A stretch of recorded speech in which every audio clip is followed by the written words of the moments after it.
தேர்தல் நேரத்தில் டோக்கன் கொடுத்து பின்னர் அதற்கு பணம் வழங்கி வந்த அமமுகவினர் தற்போது நேரடியாக கூட்டத்தின் போதே பணப்பட்டுவாடா செய்து வருவதாக புகார் எழுந்துள்ளது. வேலூர் மாவட்டம் வாணியம்பாடியில் தனியார் திருமண மண்டபத்தில் அம்மா மக்கள் முன்னேற்ற கழகத்தின் சார்பில் நாடாளுமன்ற வேட்பாளர் அறிமுக கூட்டம் நடைபெற்றது. இதற்காக வெளியிலிருந்து பொதுமக்கள் அழைத்து வரப்பட்டனர்.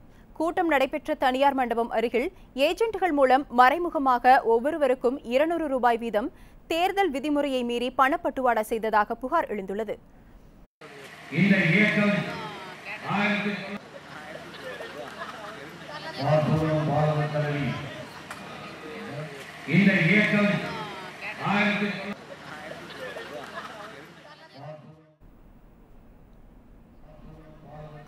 இவ்வாறு பணம் கொடுத்தும் கூட அமமுகவின் கூட்டத்திற்கு ஆட்கள் வராததுதான் பரிதாபம்.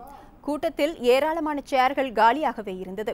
ஆனாலும் மீசையில் மண் ஒட்டவில்லை என்ற பாணியில் அங்கீகாரம் வழங்கப்படாமலேயே இவ்வளவு கூட்டம் வந்திருப்பதாக வேட்பாளர் பாண்டுரங்கன் பேசியது வேடிக்கையாக இருந்தது.